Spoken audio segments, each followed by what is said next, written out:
Dear students of class 10th English Grammar, we welcome you in our UP Board Questions Practice Set 2. Today in this practice set, we have a topic voice, and based on this topic, we will transform active voice into passive voice and passive voice into active voice. आज का ये lecture Hindi version lecture रहेगा और इस lecture में हम देखेंगे कि हमने जो प्रीवियस 10 इयर्स के यूपी बोर्ड के क्वेश्चंस को यहाँ पर कलेक्ट किया है जो वॉइस पर बेस्ड हैं वह आपके लिए आने वाले बोर्ड एग्जामिनेशन में बहुत यूज़फुल साबित होंगे। इस कलेक्शन में हमने यह भी ध्यान रखा है कि वे वेरियस स्ट्रक्चर्स बेस्ड हों और वेरियस टाइप की वर्ब्स इनके अंदर यूज़ की गई हो। तो हमने सभी तरह के एक एक टाइप को इस ग्रुप में लिया है और इस कलेक्शन में अगर आप सभी क्वेश्चंस की प्रैक्टिस करते हैं तो निश्चित रूप से आपको बोर्ड एग्जामिनेशन में इनमें से क्वेश्चन ज़रूर मिल जाएंगे। आपको एक एक क्वेश्चन बिल्कुल सही तरह से समझना है और जो ये लेक्चर है थोड़ा लंबा साबित हो सकता है क्योंकि इसके अंदर 30 क्वेश्चंस हैं और उनके सॉल्यूशंस हैं और सभी क्वेश्चंस अलग अलग स्ट्रक्चर्स और टेंसेस पर बेस्ड हैं। तो आपको एक नोटबुक लेकर के बैठना होगा और जो इम्पोर्टेंट पॉइंट्स आपको लगते हैं वो आपको लिखते रहना होगा। हमने इसके अंदर 4 कलर्स यूज़ किए हैं। क्वेश्चन को हमने ब्लू कलर से इंडिकेट किया है और आंसर्स जो हैं आपके वो रेड कलर में है और उनके जो मेन पॉइंट्स हैं उनको हमने ग्रीन कलर से हाईलाइट किया है। तो यहाँ पर आइए शुरू करते हैं क्वेश्चन नंबर 1 से। I know him very well. I know him very well के अंदर आप देखते हैं कि जो आपका टेंस है वह प्रेजेंट इंडेफिनिट है। तो सबसे पहले आप सब्जेक्ट पहचानते हैं, वर्ब पहचानते हैं और ऑब्जेक्ट पहचानते हैं। हम सब्जेक्ट, वर्ब और ऑब्जेक्ट पर आज बहुत ज़्यादा समय नहीं लगाएंगे क्योंकि पैसिव वॉइस के जो बेसिक रूल्स हैं, जो बहुत सारे लेक्चर्स हमने अपलोड किए हुए हैं, वो आप हमारे चैनल और ऐसी क्लासेस ऑफ इंग्लिश लैंग्वेज के प्लेलिस्ट में जा कर के आप वहाँ से डेप्थ में समझ सकते हैं। यहाँ पर हमारा उद्देश्य है, हमारा पर्पज़ है कि हम आपको बोर्ड में आए हुए इन क्वेश्चंस को जल्दी से समझाते चले जाएं। यहाँ पर हमारे पास क्वेश्चन है I know him very well. अब यहाँ पर आपका ऑब्जेक्ट है हिम और आप जानते हैं कि प्रेजेंट इंडेफिनिट के साथ आप इज, आर, एम का यूज़ करते हैं पैसिव वॉइस में। पास्ट इंडेफिनिट के साथ आप वॉज, वर का यूज़ करते हैं पैसिव वॉइस में। इसी तरह से फ्यूचर इंडेफिनिट में जब विल और शैल आता है तो आप उसके साथ पैसिव वॉइस में बी लगाकर थर्ड फॉर्म लगाते हैं। इस तरह से परफेक्ट जो टेंसेस हैं उसमें आप has been, have been, had been, will have been, shall have been करके थर्ड फॉर्म करते हैं और कॉन्टिन्यूअस आने पर आप is, are, am, was, were के बाद बीइंग लगाकर थर्ड फॉर्म करते हैं। तो ये थी आपकी हेल्पिंग वर्ब और मेन वर्ब का रैपिड रिवीजन। आइए शुरू करते हैं इस पहले एग्जाम्पल से। I know him very well. इस एग्जाम्पल की फीचर यह है कि जब आपको वर्ड नो आ जाए, चाहे वह किसी भी टेंस में हो, तो टेंस की जो कंडीशंस हैं, जो टेंस की रिक्वायरमेंट्स हैं, वो फॉलो करते हुए आपको बाई की जगह पर टू लगाना होता है। आपका ऑब्जेक्ट है हिम तो हो गया he is known very well to me. तो यहाँ पर क्या किया कि आमतौर से आप देखते हैं कि बाय लगाया जाता है, लेकिन जब मेन वर्ब पर नो वर्ड आ जाए, वर्ब थर्ड फॉर्म नोन आ जाए तो आपको बाय की जगह टू लगाना होता है। बाकी रूल्स आप जानते ही हैं कि ऑब्जेक्ट को हम सब्जेक्ट की जगह ले जाते हैं और हेल्पिंग वर्ब लगाकर थर्ड फॉर्म यहाँ पर लिखते हैं, सारा सेंटेंस कॉपी करते हैं और सब्जेक्ट को बाद में ऑब्जेक्टिव केस में चेंज करके लिख दिया जाता है। इसके बाद हमारा सेंटेंस नंबर 2 है she wrote an interesting story. तो यहाँ पर जो हमने इंडिकेट किया है, हमने ऑब्जेक्ट को थोड़ा सा मोर देन वन वर्ड में लिखा है। More than one word means कई बार स्टूडेंट ये समझते हैं कि वर्ब के ठीक बाद आने वाला वर्ड ऑब्जेक्ट होता है, ऐसा नहीं है। वर्ब के बाद आने वाला पहला नाउन या प्रोनाउन आपका ऑब्जेक्ट होता है। तो हमें पता चला कि स्टोरी पहला नाउन है, तो उस नाउन से लेकर वर्ब के बीच में आने वाले सारे वर्ड्स आपके ऑब्जेक्ट का हिस्सा होते हैं। तो हमने यहाँ से एन इंटरेस्टिंग स्टोरी पूरा पार्ट उठा करके यहाँ पर रखा और पास्ट इंडेफिनिट में सिंगुलर के लिए हमने वॉज लिखा, थर्ड फॉर्म लिखा और बाय हर कर दिया। इसके बाद हमारा example number 3 his reply surprised me. ये पैसिव वॉइस बहुत ही स्पेशल पैसिव वॉइस है आपके लिए, एक नई नॉलेज देने वाला है। आप ध्यान से सुनेंगे। आपने आई मी को आई के रूप में बदला, पास नेफिट होने पर आपने वॉज किया, सरप्राइज्ड किया, और सरप्राइज्ड के साथ आपको हमेशा ऐट लगाना होता है बाई की जगह, और आप हिज रिप्लाई को बाद में लिख देते हैं। जैसे जनरल पैसिव वॉइस में आप लिखते हैं बाय हिज रिप्लाई, तो यहाँ सरप्राइज्ड के बाद हमेशा ऐट लगेगा। He satisfies everybody, everybody is satisfied with him. तो स्टूडेंट्स यहाँ पर जो सबसे इम्पोर्टेंट बात है वो दो हैं। पहली यह है कि एवरीबडी हमेशा सिंगुलर होता है। स्टूडेंट्स यहाँ प्लूरल हेल्पिंग वर्ब लिखकर गलती कर देते हैं। और दूसरी बात यह है सेटिस्फाइड आने पर विद लगता है, सेटिस्फाइड आने पर विद लगता है, ये याद रख लें आप। तो एवरीबडी के साथ सिंगुलर प्रेजेंट इंडेफिनिट होने पर इज लगाया गया, थर्ड फॉर्म सेटिस्फाइड किया गया, बाई की जगह विद लिखा गया, क्योंकि सेटिस्फाइड वर्ब के साथ विद लगता है। इसके बाद आपका sentence number 5, have the spread rumour, तो आप लिखेंगे।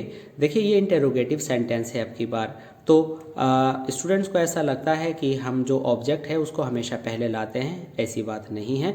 आप ऑब्जेक्ट को हमेशा सब्जेक्ट की जगह पर लाते हैं। तो जो आपका र्यूमर है, र्यूमर आपने पहले लिख दिया।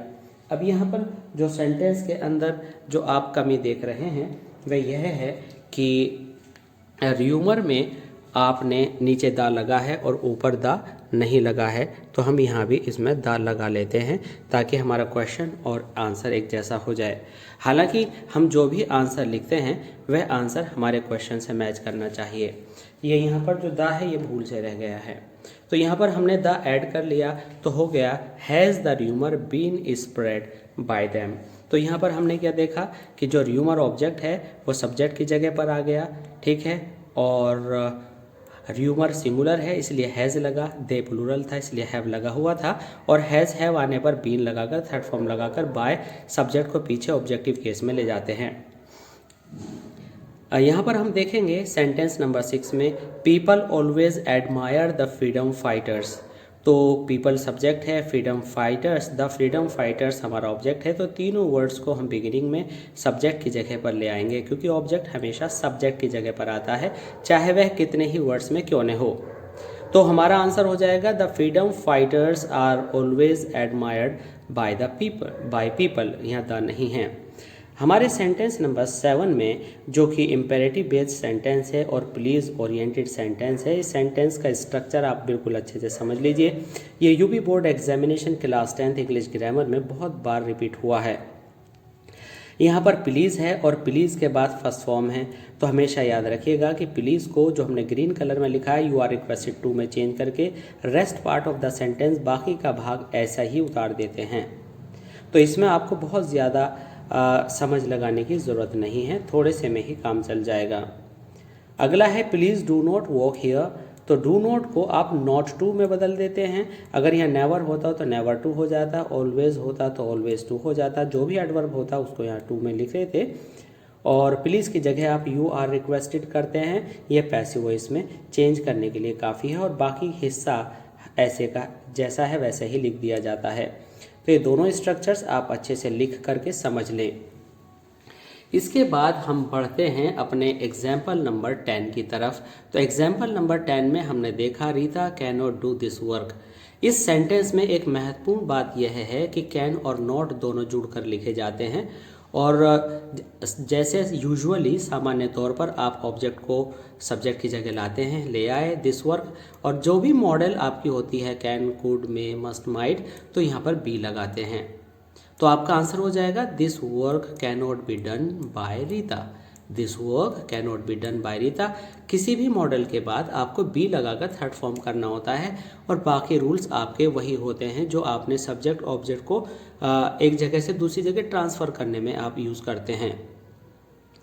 हमने यहाँ पर जो मेन पॉइंट्स हैं उनको ग्रीन कलर से इंडिकेट किया है, आप इनको अच्छे से देखकर लिख सकते हैं और लिख भी लेना चाहिए। He is feeding his baby, this is question number 11। इस क्वेश्चन नंबर 11 में हमने पाया कि ऑब्जेक्ट हिज बेबी है और ये प्रेजेंट कॉन्टिन्यूअस है, तो इसमें हमने बेबी के लिए इज़ लगाया क्योंकि ये सिंगुलर है, और आईएनजी को यहाँ ब्रेक करके बीइंग का रूप दे दिया, और ये जो वर्ब फीड यहाँ पर बची है उसको हमने फैड थर्ड फॉर्म कर दिया, और बाय हिम सब्जेक्ट को हम पीछे ले आए हैं ऑब्जेक्टिव केस में। हमारा नेक्स्ट सेंटेंस है डू इट।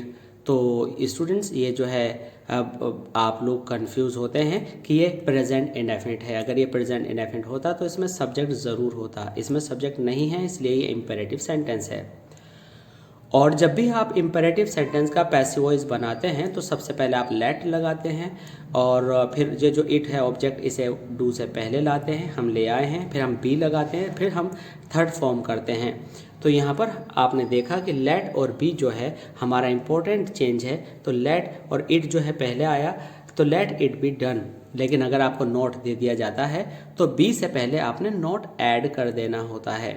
फिर एक बार बता दें कि अगर ये प्रेजेंट इंडेफिनिट होता तो यहाँ सब्जेक्ट होना ज़रूरी था, यहाँ सब्जेक्ट नहीं है, और सब्जेक्ट ना होने पर आप लेट से बनाएंगे। Let it not be done. अगर डू नॉट की जगह नेवर होता तो नेवर डू इट होता, और नेवर डू इट होने पर आप करते let it never be done. इसके बाद हम आते हैं क्वेश्चन नंबर 14 पर। He will have finished his work by tomorrow. तो अब आप देखेंगे कि हमने एक एक सेंटेंस सभी टेंसेस के ऊपर लेने की कोशिश की है। इसमें हमने फ्यूचर परफेक्ट को यहाँ पर देखा है, लिखा है। तो स्टूडेंट्स यहाँ पर जो आपका क्वेश्चन है he will have finished his work, तो यहाँ पर आपके सामने जो क्वेश्चन है इसको अब हम पैसिव वॉइस में बदलेंगे। तो यहाँ पर आप देखेंगे कि हिज वर्क के बाद आप क्या करेंगे कि ये जो है हमारा विल हैव, ये फ्यूचर परफेक्ट है, तो यहाँ पर विल बी की जगह आप जो है यहाँ पर करेंगे will have been finished. Will have been finished क्यों किया हमने? विल हैव बीन फिनिश्ड इसलिए किया क्योंकि हैव के साथ बीन लगता है और विल यहाँ पर लगा हुआ है। ही के लिए भी विल लगना था और हिज वर्क के लिए भी विल लगना था, तो विल हैव आपके ऑलरेडी लिखे हुए हैं। बीन आपने एडिशनल लिख करके थर्ड फॉर्म करके आगे जो सेंटेंस लिखा था एज इट इज़ वैसे ही आपने उस सेंटेंस को वहाँ पर लिख दिया है। और लिखने के बाद आपने देखा कि यहाँ पर आपके पास बाय जो है यहाँ पर बाय दिया गया है, तो यहाँ पर बाय आपने आपके क्वेश्चन में है, तो इस बाय को देखकर आपको कंफ्यूज नहीं होना कि पैसिव वॉइस में आप बाय नहीं लगाएंगे। ये बाय आपको टाइम इंडिकेट कर रहा है, एडवर्ब है, तो जितना भी बाय या जो भी कुछ है आपको सारा पार्ट लिख लेना चाहिए। उसके बाद आपने सब्जेक्ट लिखना चाहिए सबसे बाद में। तो इस तरह से हमने देखा कि आपका ऑब्जेक्ट है हिज वर्क पहले आया, विल हैव के साथ विल हैव बीन हो गया, finished by tomorrow by him. आपको ये देखकर कंफ्यूज होने की कोई आवश्यकता नहीं है कि बाय यहाँ भी है यहाँ भी है, ये बाय कुछ और काम कर रहा है, ये बाय आपके किसी और पर्पज़ के लिए है। तो आप जैसा है आगे बढ़ते रहें। हमारे इस क्वेश्चन नंबर 15 में आप देखेंगे did you finish your work on time. तो ये पास्ट इंडेफिनिट है, डिड बताता है कि ये पास्ट इंडेफिनिट है, और इस पास्ट इंडेफिनिट में हम देखेंगे कि सब्जेक्ट यहाँ पर यू के रूप में लिखा हुआ है। तो हमारा ऑब्जेक्ट क्या है? Your work. तो योर वर्क को हमने यू की जगह लिख लिया, और योर वर्क सिंगुलर है इसलिए हमने वॉज लिखा, थर्ड फॉर्म किया, बाकी सारा सेंटेंस का पार्ट उतारा और ये यू को बाद में लिख दिया। आप इनकी प्रैक्टिस बार बार करेंगे, सारे क्वेश्चंस को समझेंगे और क्वेश्चंस को सारी वीडियो सुनने के बाद दोबारा सॉल्व करेंगे, और इस पूरे लेक्चर को आप तब तक सॉल्व करेंगे जब तक कि आपके सारे आंसर सही आना शुरू नहीं हो जाते हैं, क्योंकि ये एग्जामिनेशन के अंदर आपको निश्चित रूप से आने वाले हैं। क्वेश्चन नंबर 16 में आप देखते हैं mister Gessler never compromised quality. तो क्वालिटी आपने पिक किया, मिस्टर गैसलर की जगह लगाया, was never compromised by mister Gessler. तो नेवर और नॉट अपनी जगह पर लिखे रहते हैं। इसके बाद the Hunter shot the tiger. तो आपको कुछ वर्ब्स ऐसी होती हैं जो कंफ्यूज करती हैं, shoot shot shot, spread spread spread, cut cut cut, cast cast cast. तो ये कहीं एक जैसी होती हैं, कहीं लिटिल बिट चेंज होती हैं, कहीं एंटायरली चेंज होती हैं। तो ये वर्ब्स हम अपने अगले लेक्चर में आपको बताएंगे कि वर्ब्स को फर्स्ट फॉर्म सेकंड फॉर्म में स्पेशली किन वर्ब्स को अच्छे से याद करना है जो आपको कंफ्यूज कर सकती हैं। यहाँ पर आप इस सेंटेंस नंबर 17 पर हैं, तो आपका जो ऑब्जेक्ट है द टाइगर, द हंटर की जगह पर आया, was shot dead by the Hunter. ये पास्ट इंडेफिनिट का आपका रूल है जो आप अभी थोड़ी देर पहले भी कर चुके हैं। इसके बाद हम आते हैं क्वेश्चन नंबर 18 पर। अकबर डिफीटेड हेमू। आपको सब्जेक्ट देखना है, आपको वर्ब देखना है, आपको ऑब्जेक्ट देखना है, उससे आगे का आपको कुछ नहीं देखना है।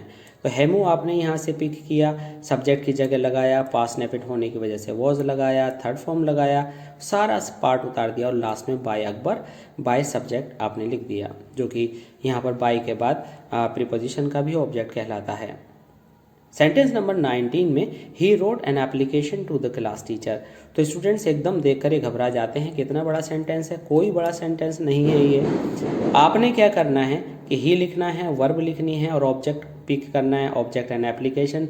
ही की जगह पर आ गया, वॉज रिटन आ गया, to the class teacher by him.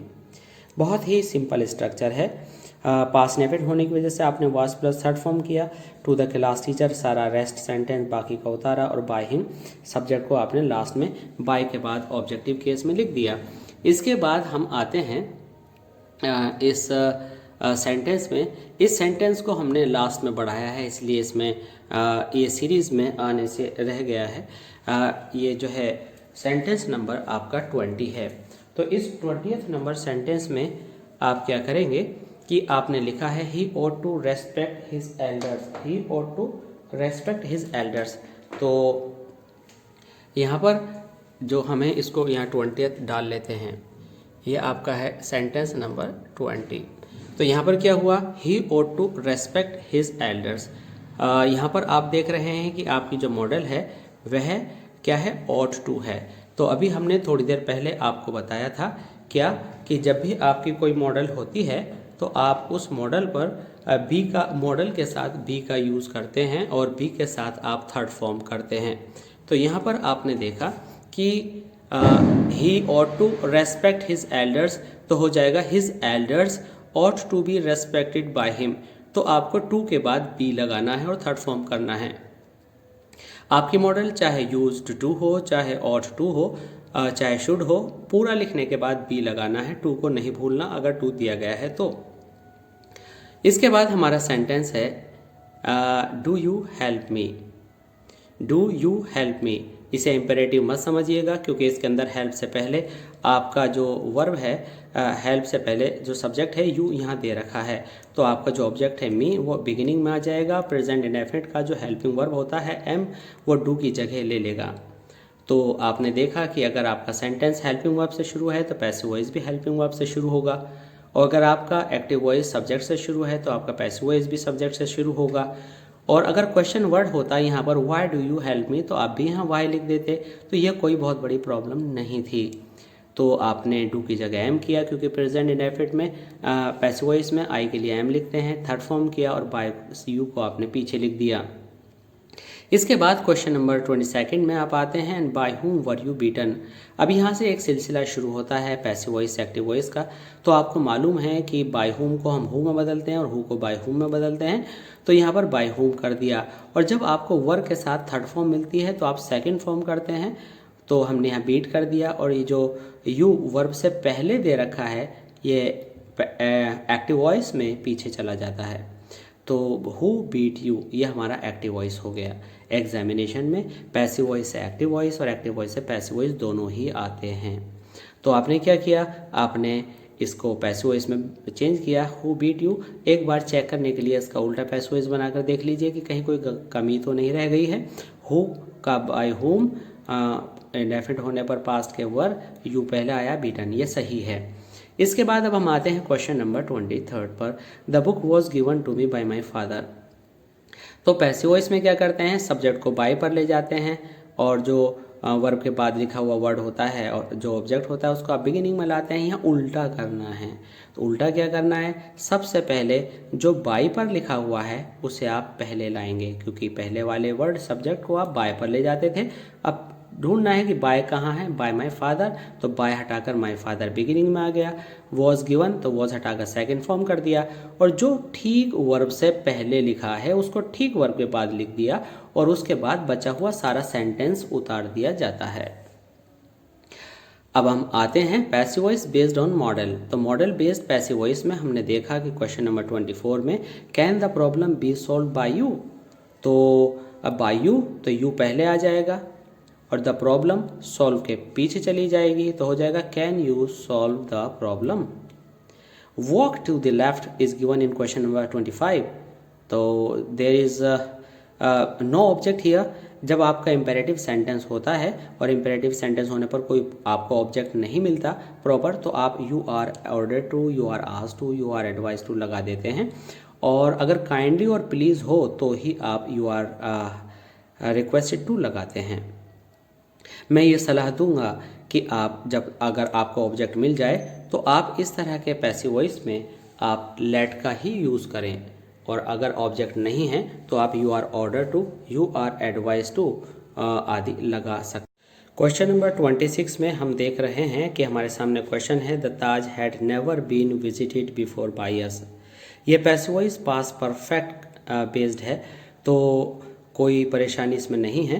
बस डिफरेंस इतना है कि आपको हेल्पिंग वर्ब पर फोकस करना है, बाकी सब्जेक्ट का ऑब्जेक्ट पर जाना और ऑब्जेक्ट का सब्जेक्ट पर जाना ये बिल्कुल एक जैसी ही बात है, ये कोई बहुत बड़ी बात नहीं है.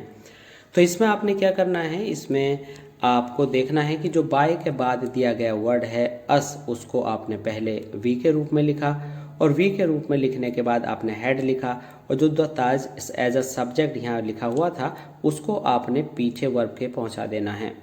तो यहाँ पर हो जाएगा we had never visited the Taj और we had never visited the Taj before. जितना सेंटेंस बचा है वो लास्ट में आपने लिख देना है. अब हमें ये कैसे पता चला कि पास परफेक्ट का पैसिव वॉइस है, क्योंकि हैड के साथ थर्ड फॉर्म है और बीन एक्स्ट्रा है, तो निश्चित रूप से ये पास परफेक्ट का पैसिव वॉइस है. तो हमने बीन को हम हटा देते हैं, हमने बीन को हटा दिया और we had never visited the Taj before यहाँ पर हमारे एक्टिव वॉइस के रूप में हमें आंसर मिल गया. नेक्स्ट सेंटेंस है कि his pocket has been picked. तो his pocket has been picked में क्या है कि आपको ये नहीं पता चल पा रहा है यहाँ पर कि आपका जो सब्जेक्ट है, जो एक्टिव वॉइस का सब्जेक्ट है वह क्या है. तो अगर हम देखें अब तक जो पैसिव वॉइस से एक्टिव वॉइस हम बनाते रहे हैं तो उसमें कुछ ना कुछ बाई लगा रहता था. तो अगर हम यहाँ पर ये लिख देते हैं कि बाय समवन, तो आपका पैसिव वॉइस बनाना आसान हो जाएगा. तो कभी भी पैसिव वॉइस में अगर आपको सेंटेंस दिया है लेकिन बाय वाला हिस्सा नहीं दिया, तो आप इस जगह पर क्या करेंगे कि बाय की जगह जो रिलेटेड सब्जेक्ट है वो लगा सकते हैं. सपोज कीजिए अगर इंजेक्शन देने की बात हो रही है तो बाय द डॉक्टर आप लगा सकते हैं, टीचिंग की बात हो रही है तो बाय द टीचर अपने पास से लगा सकते हैं. अब उसकी पॉकेट काट ली गई तो यहाँ तो सेंटेंस दे नहीं रखा, आपको यहाँ पूरा वर्ब के बाद सेंटेंस फिनिश कर दिया, बट बाय दिया नहीं है. तो जेब किसने काटी, इसको ना डॉक्टर काटेगा ना टीचर काटेगा, तो कोई भी काटेगा. तो हम चूंकि पहचानते नहीं हैं इसलिए हम समवन कह सकते हैं. तो यहाँ पर आप क्या करेंगे, आप कह देंगे कि समवन हैज़, अगर आपका प्रेजेंट परफेक्ट है तो यहाँ से बीन आपका हट जाएगा, तो क्या हो जाएगा, someone has picked his pocket. तो हिज पॉकेट कहाँ पर आ गया, हिज पॉकेट आपका सेंटेंस के यहाँ लास्ट में आ गया. तो क्या हुआ कि यहाँ पर बाय समवन होता, बाय समवन आपका बिगिनिंग में पहले आ गया और आपने समवन के लिए हैज़ कर दिया, हैज़ के बाद आपने थर्ड फॉर्म कर दिया और जो हिज पॉकेट बिगिनिंग में थी वो आपने लास्ट में लिख दिया. तो क्या होता है कि एक्टिव वॉइस से पैसिव वॉइस बनाने में कि आप जो वर्ब के बाद का हिस्सा है हिज पॉकेट, तो इस पॉकेट को आप बिगिनिंग में ले आते.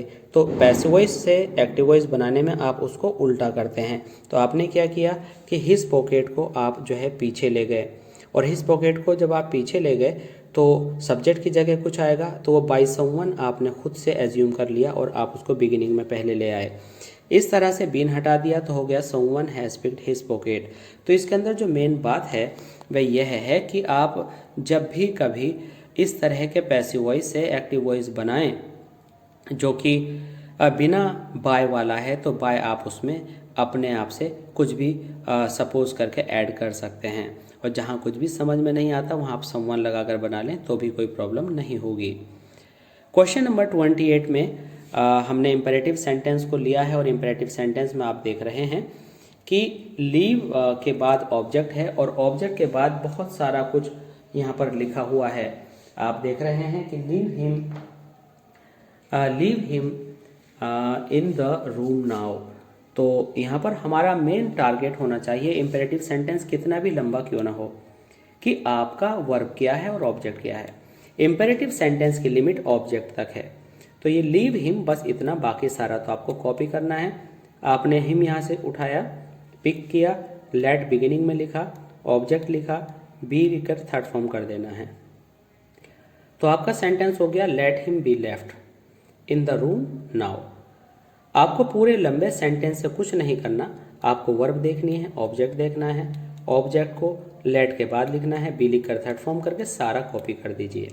तो let him be left in the room now आपका पैसिव वॉइस हो गया। हमारे पास यहाँ पर 2 सेंटेंसेस अभी और हैं। इसमें हमने प्रेजेंट कॉन्टिन्यूअस को यूज़ किया है ताकि आप बीइंग का यूज़ अच्छे से जान जाएं। He is helping his brother and me. यहाँ पर थोड़ा सा एक्स्ट्रा हमने एडिशनल समझाने की कोशिश की है।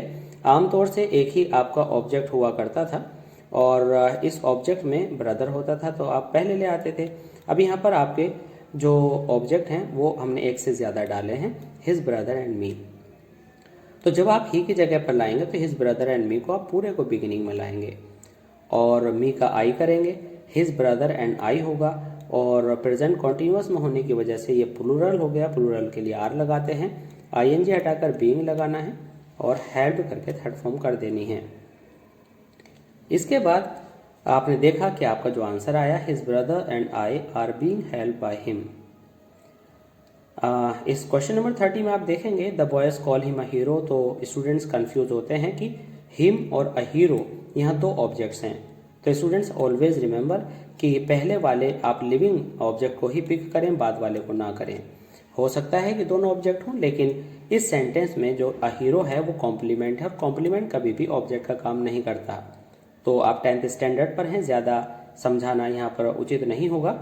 आप बस ये ध्यान रखें कि पहले जो भी लिविंग ऑब्जेक्ट आया है केवल उसको पिक कीजिए और फिर रूल ऑफ टेंस अप्लाई करते हुए आप जो आपके रूल्स हैं उनको फॉलो करते हुए पैसिव वॉइस बना लीजिए। रूल्स मीन्स ऑब्जेक्ट आपका ही पहला आ गया, प्रेजेंट इंडेफिनिट होने की वजह से आपने इज लगा लिया, कॉल्ड थर्ड फॉर्म हो गया, अ हीरो जो सेंटेंस का बचा हुआ हिस्सा बाद में आ गया और बाय द बॉयज। तो इस तरह से आपका सेंटेंस हो गया he is called a hero by the boys. तो यहाँ पर आपने देखा कि आज इस कलेक्शन में आपने वो सारे रूल्स, वो सारे सेंटेंसेस, लगभग एक सेंटेंस हर तरह का आपने कवर कर लिया है जो बोर्ड एग्जामिनेशन के प्रीवियस 10 ईयर्स क्वेश्चंस आपको पहले ऑलरेडी आ चुके हैं और इनकी प्रैक्टिस करेंगे आप तो निश्चित रूप से इन पर बेस्ड क्वेश्चंस आप भी परफेक्ट होकर सॉल्व कर पाएंगे। Students, it was M. Rahman and you have attended ORAC classes of English language. And to continue with such lectures based on UP board question practice sets, please subscribe our channel. And if you like our lectures, please like, comment and share. Thanks for being with us. Thanks for watching ORAC classes of English language. Keep on watching. Thanks a lot.